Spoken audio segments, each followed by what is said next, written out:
자, 미국 증시가 하루 쉬어가는 만큼 서학개미들이 많이 담고 있는 최애주들을 확인해 볼까 하는데요. 도움 말씀에 송범선 썬투자실장과 함께합니다. 안녕하십니까? 안녕하십니까. 자, 최애주 기준은 이제 지난 10월부터 어제까지, 그러니까 한 4분기 기준으로 잡았고요. ETF는 또 제외를 했고 종목 중심으로 선정된 점 참고하시기 바라고요.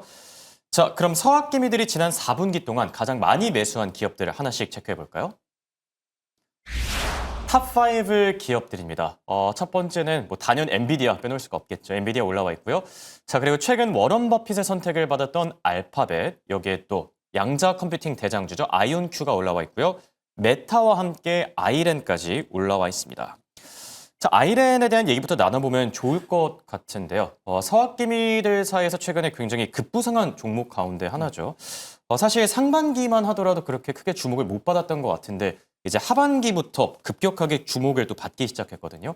아이렌에 대한 간단한 소개부터 먼저 해주실까요? 네, 이건 비트코인 채굴 네. 하는 기업이죠. 그래서 비트코인이란 거는 이제 뭐 사고 팔고도 가능하지만 채굴을 통한 그런 취득도 가능하기 때문에 채굴을 전문적으로 하는 또 기업이고 또 AI 클라우드 기업으로서 또 떠오르고 있습니다. 그래서 사실 아이렌 그러면은 다른 기업들보다는 지금 앞서서 말씀해주신 4개의 기업보다는 좀 작은 기업이고 생소한 기업일 수 있는데 비트코인 자체가 이제 코인 시장 자체가 워낙에 또 활성화되고 또 최근에는 스테이블 코인으로 또 미국에서 트럼프 대통령이 서명을 하는 등 여러 가지로 좀 성장세가 있다 보니까 이와 같이 또 채굴 관련된 업종들이 또 크게 좀 각광을 받고 있습니다.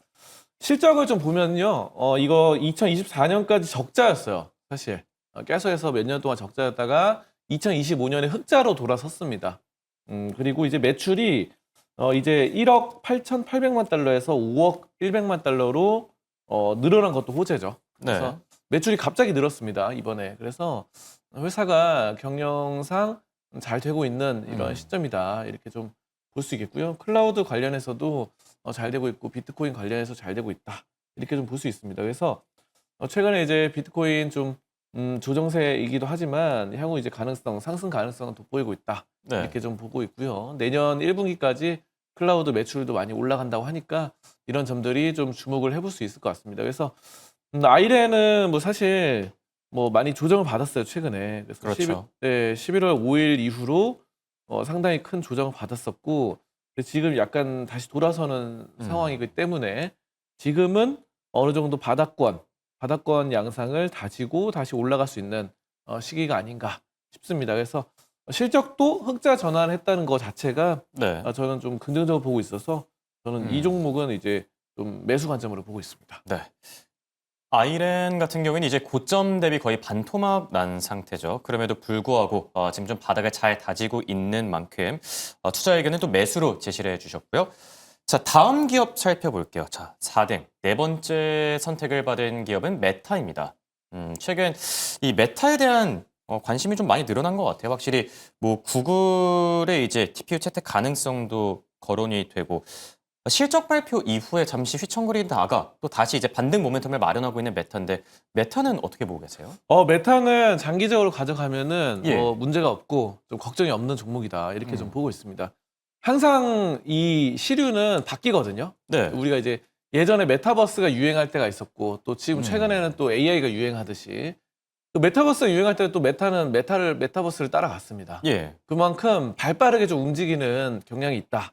이 CEO 자체가 마크 저커버그 자체가 굉장히 최신 트렌드를 좋아하는 것 같아요. 그래서 처음에 페이스북 만든 것도 이제 뭐 하버드 대학교에서 만든 그런 것도 사실 그 당시로서는 최신 트렌드잖아요. 네. 그런 것들을 누구보다 가장 먼저 하고 그 다음에 또 로봇이나 인공지능 그리고 메타버스 이런 것들로 또 가장 먼저 활발하게 하다가 이제는 또 AI에 전력 투구를 다하는. 네. 네, 그래서 지금 AI 인재도 많이 영입하고 있고 이번에 뭐 구글 쪽으로부터 TPU 관련돼서도 적극적으로 계약을 하면서 이런 진출들이 좀 활발하게 나서고 있다. 이런 점도 좀 보실 수 있겠고요. 메타는 근데 이제 이렇게 트렌드만 쫓다 보면은 사실 수익성이 안 나는 회사도 있거든요, 사실은. 예. 네, 왜냐면은 막 뒷북만 치고 다 이렇게 유행 다 끝났을 때 탕후루 유행하다 갑자기 끝나는 것처럼 뒷북 치면 안 돼요. 뭐든지 네. 사업에. 먼저 선점하고 들어가야 그래도 돈을 좀 벌거든요. 근데 메타는 비교적 잘하고 있습니다. 그래서 매출이 매년 성장을 하고 있어요. 매년. 그래서 한 번도 최근 3년 동안 계속 성장을 하고 있고 늘고 있다. 순이익도 네. 매년 올라가고 있습니다. 시장님, 그런데 궁금한 게 네. 메타가 이제 지난 실적 발표 당시에 세금 이슈 때문에 발목을 좀 붙잡혔던 것 같은데 네. 그건 좀 괜찮은 게 맞을까요?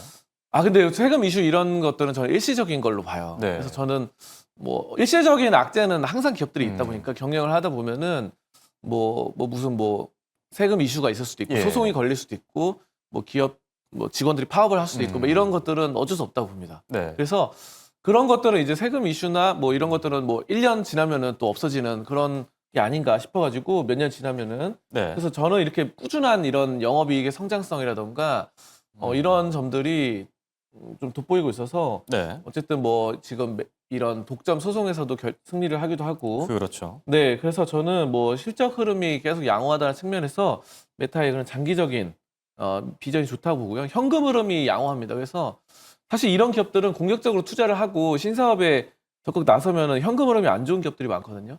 근데 이 기업은 영업이익 현금 흐름이 너무 좋아요. 그래가지고 사실 재무적으로 깔 게 없는 그런 회사다. 그래서 저는 메타가 지금 이렇게 오히려 조정받았을 때는 그러니까 지금 우리가 이제 다른 기업들 사실 좀 안 좋은 실적적으로 안 좋은 기업들도 많거든요. 예. 사실은 우리 개인들 투자자들이 하는 중에서. 음.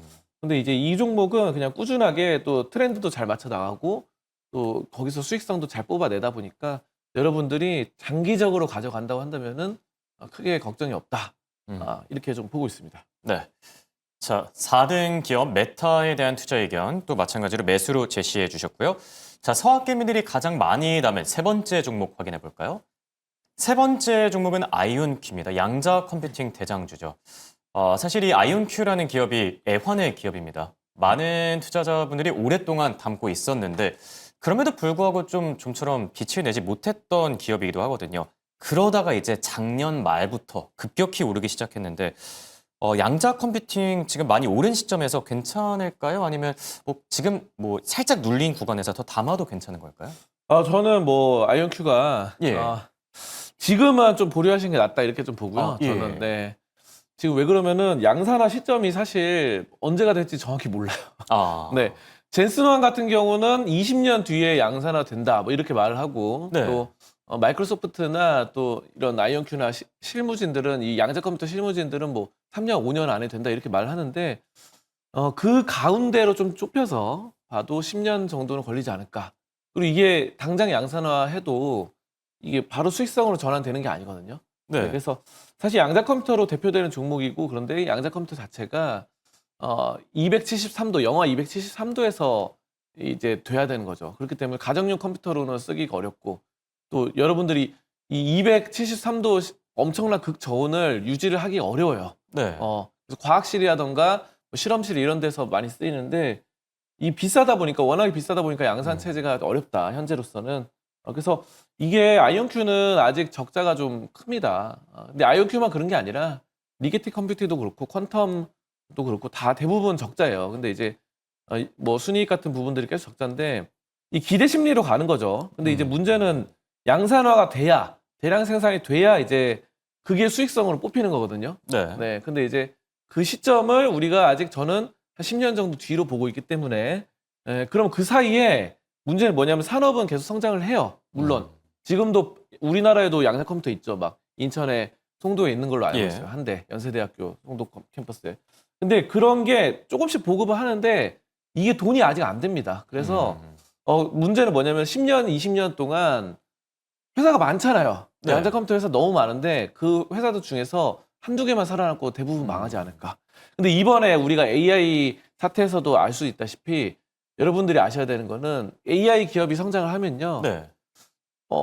산업은 성장하잖아요. 근데 이번에도 구글이 제미나이 3로 재패하잖아요. 예. 그런 것처럼 대기업이 다 독식합니다. 근데 문제는 뭐냐면은 이 양자 컴퓨터 세계도 이미 구글이 뛰어들었고 또 마이크로소프트가 뛰어들었고 그럼 이런 대기업들이 또 독식하다 보면은 리게티 컴퓨팅이나 아니면은 리게티 컴퓨팅이나 퀀텀 이런 D-Wave 회사, 퀀텀 관련주들 이런 많죠. 회사들이 약간 좀 어려워질 수 있다. 10년 안에 경영상 어려워지면은 뭐 약간 안 좋아질 수 있다. 음. 그리고 아이온큐는 그나마 좀 나은데 아이온큐는 네. 기술력도 있고 좀 약간 덩치가 크죠. 그래서 근데 이제 그 과정이 너무 험난하고 음. 너무 고생스럽지 않을까. 그래서 저는 지금 보류 관점으로 네. 보고 있습니다. 네. 아이온큐 같은 경우에는 이제 지난달에 고점을 찍고 마찬가지로 거의 반토막 난 상태죠. 그런데 당분간 조금 더 눌릴 걸로 예상하는 게 맞을까요? 근데 저는 그렇게 보고 있고, 네. 네, 저는 결국은 구글 같은 대기업이 예. 엔젤 컴퓨터도 독식하지 않을까. 음. 최후의 승자는 결국 한두 명밖에 안 남더라고요. 네. 항상 인터넷에는 뭐 미국에는 구글, 우리나라는 네이버 이런 식으로 음. 옛날 우리나라도 네이버 인터넷 엄청 많았잖아요. 예. 그래서 다 결국은 승자만이 독식하는 음. 그래서 저는 좀 힘들지 않을까 이렇게 네. 보고 있습니다. 투자 의견은 보류로 제시해 주셨고요. 자, 서학개미들이 많이 담은 종목. 자, 세컨드 종목 확인해 보시죠. 바로 알파벳입니다.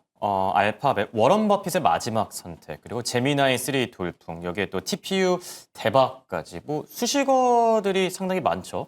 알파벳은 지금 투자 매력도가 어느 정도일까요? 저는 아주 좋다고 봅니다. 네. 사실 여기서 가장 좋다고 보고 제미나이 3가 챗 GPT 5.1을 이겼기 때문에 그 인류의 마지막 테스트를 통과를 하고 네. 가장 높은 점수로 그래서 일단은 제일 완벽에 가까운 AI 가깝고 그래픽 작업이나 뭐 사람 말귀 알아듣는 거나 다 좋습니다. 네, 그래가지고 제미나이 3가 가장 큰 성공을 했다. 현재로서 봤을 때는 AI 쪽으로도 1위고 아까 전에 양자 컴퓨터 이런 쪽으로도 잘하고 그리고 TPU 이번에 흥행 뭐 메타 쪽으로도 계약을 하고 이 TPU라는 게 전력 소모를 되게 조금 먹어요. 그래서 지금 엔비디아의 GPU는 전기를 많이 먹기 때문에 너무 좀 비용이 많이 들죠. 그래서 AI 데이터 센터에서 가장 문제가 뭐냐면은 네. 40% 이상이 전기입니다. 전기.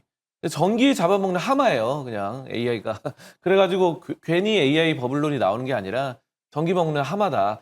근데 이거를 지금 때려잡을 게 TPU란 말이에요. 그래서 사실 성능은 GPU보다 조금 떨어질 수 있는데 어쨌든 TPU를 통해서 놀라운 제미나이 3를 훌륭한 걸 만들어냈기 때문에 전력 소모 적으면서도 가장 훌륭한 걸 만들 수 있어서 저는 장기적으로 또 워렌 버핏의 선택을 받았죠. 그런 것들 버크셔 해더웨이가 가치 투자를 하는 기업이다 보니까 네. 가장 장기 투자, 가치 투자로서 가능성이 높은 게 알파벳이다. 기술주를 잘 투자하지 않는 버크셔의 문화상 애플을 많이 매도를 하고 알파벳을 샀다는 거는 지금 굉장한 그런 거다. 선택이다. 이렇게 네. 보고 여러분들도 뭐 망설임 없이 저는 버핏을 믿고 한번 알파벳 네. 구글 한번 매수해 봐도 좋지 않을까 이렇게 보고 있습니다. 네. 저는 못 믿어도 되지만 그래도 버핏은 믿어도 되지 않나 이런 생각이 들기도 합니다.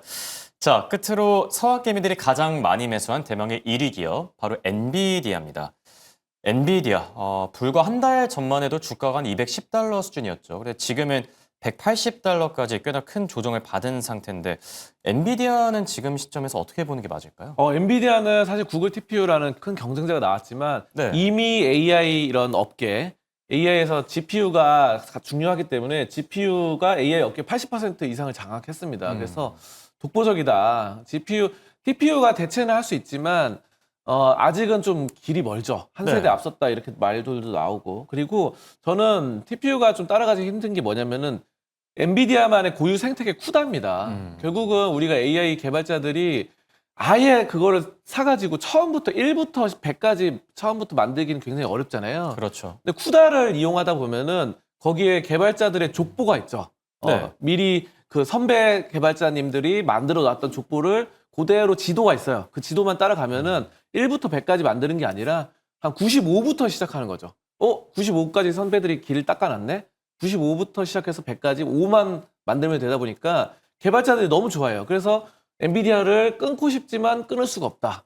엔비디아 너무 비싸지만 못 끊어. 이런 상황들이 되는 거죠. 그래서 사실 TPU나 이런 데보다 비싼 건 맞는데 끊고 싶어도 비싸도 쓴다. 이런 의미로 엔비디아는 어쩔 수 없어요. 지금은 거의 약간 쿠다 때문에 쓰는 이런 것도 있습니다. 그래서 최근에 약간 흔들리고 있긴 해서 저는 추세적으로는 보류 상황이다. 네. 하지만 아직 이 업계에서는 엔비디아가 갖고 있는 그런 쿠다 생태계를 파회법이 아직 잘 안 보이고 있다라고 저는 보고 있거든요. 그래서 네. 장기적으로는 매수 관점, 단기적으로는 추세로 매매를 한다면은 보류, 네. 장기적으로는 긍정적이다. 이렇게 좀 보고 있습니다. 네. 자, 이렇게 성악개미들이 4분기 동안 가장 많이 담은 종목들에 대해 살펴봤습니다. 지금까지 도움 말씀의 송범선 썬투자실장과 함께했습니다. 대단히 고맙습니다. 감사합니다.